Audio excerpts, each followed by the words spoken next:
আসসালামু আলাইকুম বন্ধুরা, কেমন আছো তোমরা সবাই? আশা করছি যে যেখানে বসে আমার ভিডিও দেখছো সবাই আল্লাহর রহমতে ভালো আছো, আর আমিও আলহামদুলিল্লাহ অনেক ভালো আছি।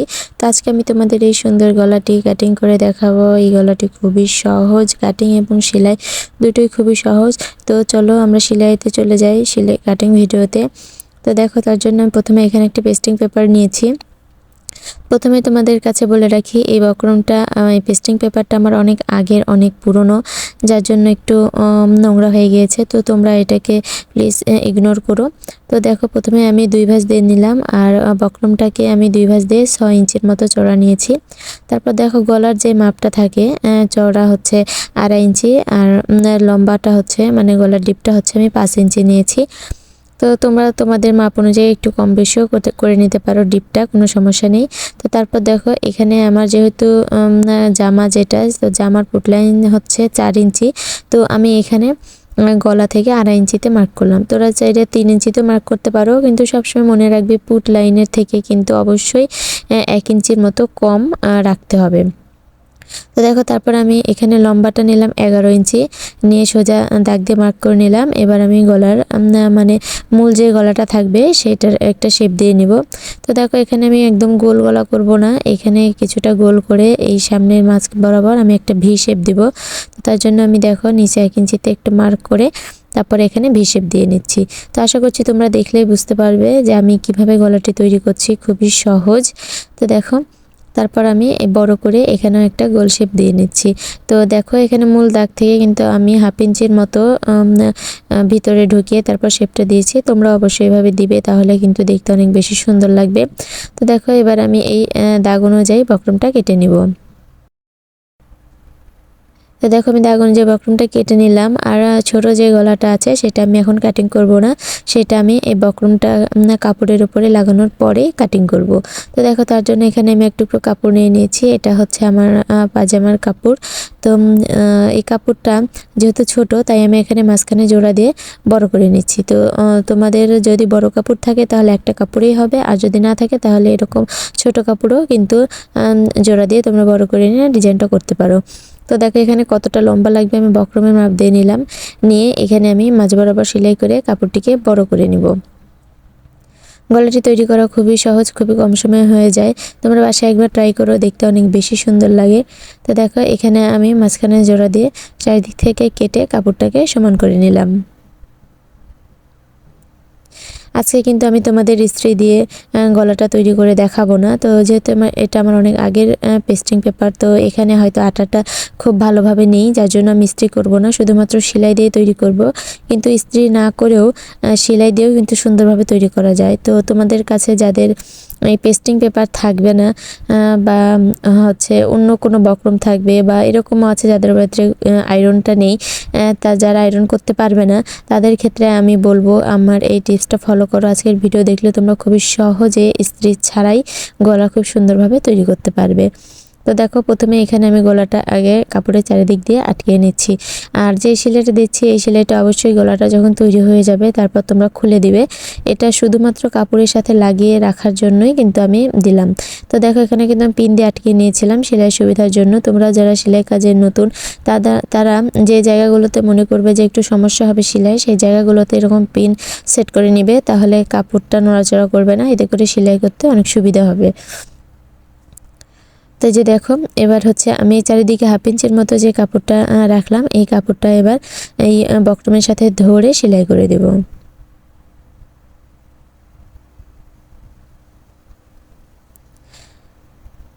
তো দেখো, আমি চারিদিক দিয়ে কিন্তু সেলাই করে দিচ্ছি। অবশ্যই কিন্তু এই সেলাইটা দিয়ে নিতে হবে, না হলে কিন্তু দেখতে ভালো লাগবে না। তো দেখো, সেলাইটা আমি দিয়ে নিলাম। তো এই যে আমাদের বক্রম দিয়ে কাপড় লাগানোটা শেষ। এবার হচ্ছে আমরা মূল যে গলাটা সেটা কাটিং করব। তো তার আগে দেখো, আমি এখানে একটা ফিতা সিস্টেম করব, যার জন্য এখানে আমি ফিতা তৈরি করে নেওয়ার জন্য চিকন করে কাপড় কেটে নিচ্ছি। আমি এখানে 1 ইঞ্চির মতো কাপড় কেটে নিচ্ছি। তোমরা কীরকম মোটা বা চিকন ফিতা দিতে চাও সেই অনুযায়ী কেটে নেবে। তবে আমার মনে হয় এর চাইতে মোটা ফিতা দিলে ভালো লাগবে না। তো দেখো ফিতা সেলাই করা তোমরা সবাই জানো, তাই দেখালাম না। এখানে ফিতাটা সেলাই করে টুকরো টুকরো করে কেটে নিয়েছি। এবার দেখো গলার চারিদিকে আমি 1 ইঞ্চি করে মার্ক দিয়ে নেব, 1 ইঞ্চি পরপর, যাতে এই ফিতাগুলো যখন আমরা বসাবো এই দাগ বরাবর তা প্রত্যেকটা ফিতা যেন সমান জায়গায় এবং সমান দূরত্বে বসে। তো দেখো পুরোটা আমি দাগ দিয়ে নিলাম। এরপর এই দাগ বরাবর আমরা এই ফিতাটাকে দেখো এরকম 2 ভাঁজ দিয়ে সেলাই করে দিব। পুরো গলাটাতেই আমরা এই ফিতাটা সেলাই করব।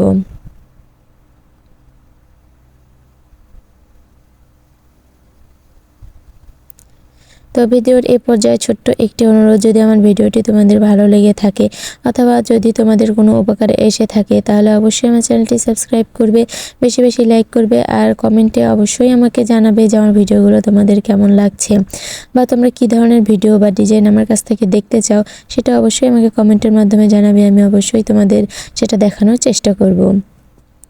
তো দেখো আমি এভাবে চারিদিক দিয়ে এই ফিতাগুলো লাগিয়ে নেব।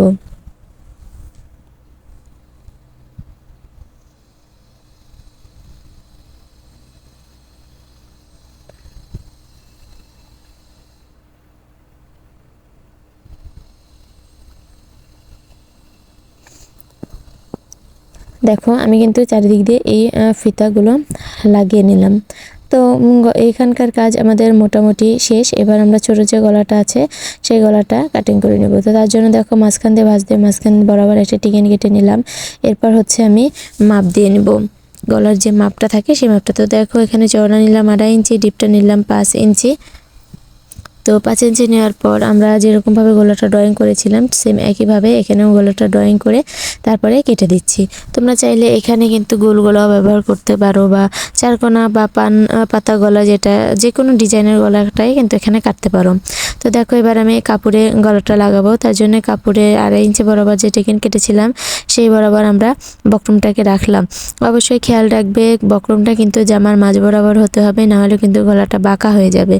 তো এখানে আমি জামার কাপড়টা উল্টো করে রেখেছি যাতে এটা সেলাই করার পর আমাদের গলাটা সামনের দিকে যায়, এতে করে আমাদের আলাদা করে কোনো পট্টি লাগাতে হবে না। খুবই সহজ গলাটি তৈরি করা। আমি আবারও বলছি, তোমরা একবার দেখলে পারবে। অবশ্যই আমার ভিডিওটি তোমরা স্কিপ না করে পুরোটা দেখো, তাহলেই বুঝতে পারবে যে কত সহজেই তৈরি করা যায়। তো দেখো সেলাই করে নেওয়ার পর এবার আমি হচ্ছে সাইড থেকে বাড়তি কাপড়টা কেটে নেওয়ার পর ছোটো ছোটো কাট বসিয়ে দিচ্ছি। বরাবরের মতো আমি আবারও তোমাদের বলছি, অবশ্যই কোনো রাউন্ড শেপের গলা করতে চাইলে বা যে জায়গাগুলোতে কোনা থাকবে, কোনা ডিজাইন, সেই জায়গাগুলোতে অবশ্যই কিন্তু এরকম ছোট ছোট করে কাট বসাতে হবে। তারপর দেখো গলাটিকে আমি সামনের দিকে ঘুরিয়ে আনলাম।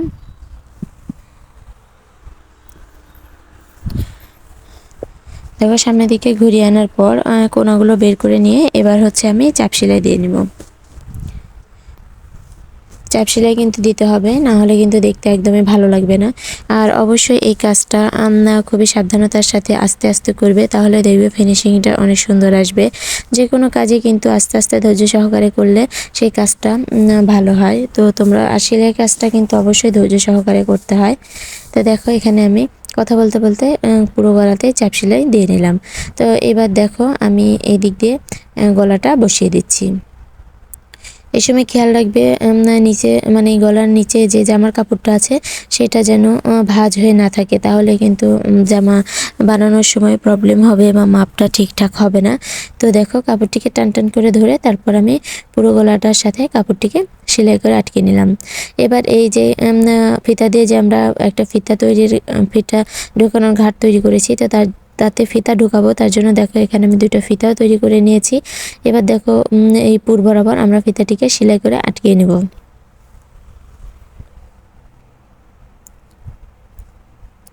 তো কাজের ব্যস্ততার কারণে আমি তোমাদের প্রতিদিন ভিডিও দিতে পারছি না, যার জন্য একদিন পর পর আমি ভিডিও চাচ্ছি। তবে যদি তোমরা আমাকে বেশি বেশি সাপোর্ট করো, যদি আমি দেখি যে তোমরা আমার ভিডিওগুলো অনেক পছন্দ করতেছো, তাহলে আমি প্রতিদিনই দেওয়ার চেষ্টা করব।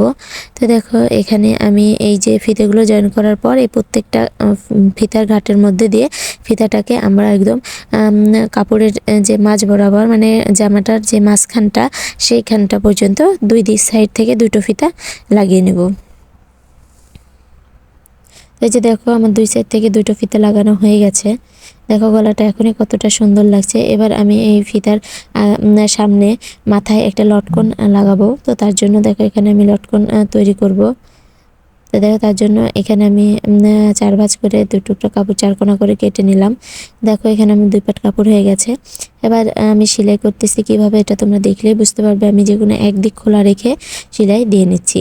অবশ্যই একদিক খোলা রাখবে যাতে এটা মানে সিধা উল্টানো যায়। তো দেখো এরপর আমি উল্টা করে নিয়ে এই কোনাগুলো বের করে নিচ্ছি সিধা করে নিয়ে। তো এরপর এর মধ্যে আমি কাপড় ঢোকায়ে একটু ফোলা ফোলা সিস্টেমের করব। তোমরা চাইলে এর মধ্যে তুলাও দিতে পারো। তো আমার কাছে তুলাটা নেই তাই আমি কাপড় দিচ্ছি। তবে যেটাই দাও না কেন এটা কিন্তু একদমই বোঝা যাবে না যে এর মধ্যে তুলা দেওয়া না কাপড় দেওয়া। তো দেখো আমি দুটোই তৈরি করে নিলাম। কাপড় ভিতরে ঢুকিয়ে ঢুকিয়ে ভালো করে, খুব বেশি ফোলাতে যাবে না, মানে হালকা যাতে ফুলে থাকে এরকমভাবেই রাখবে। তো দেখো এই যে আমার দুইটার মধ্যে কাপড় ঢোকানো শেষ।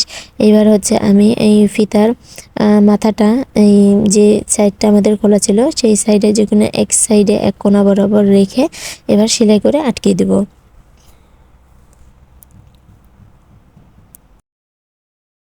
তো এই যে দেখো আমার কিন্তু লটকনটা একদমই তৈরি হয়ে গেছে। কত সহজে আমরা এই লটকনটা তৈরি করে ফেললাম। তোমরা এই লটকনটাকে কি নামে ডাকো অবশ্যই আমাকে কমেন্ট করে জানিও। এক এক জায়গায় এটাকে এক এক নামে ডাকা হয়। তো এই যে দেখো আমার সুন্দর গলাটি তৈরি হয়ে গেছে। তো কেমন লাগলো অবশ্যই আমাকে জানাবে। আর সামনে দেখা হবে নতুন কোনো ভিডিও নিয়ে। সে পর্যন্ত সবাই ভালো থেকো, সুস্থ থেকো। আল্লাহ হাফেজ।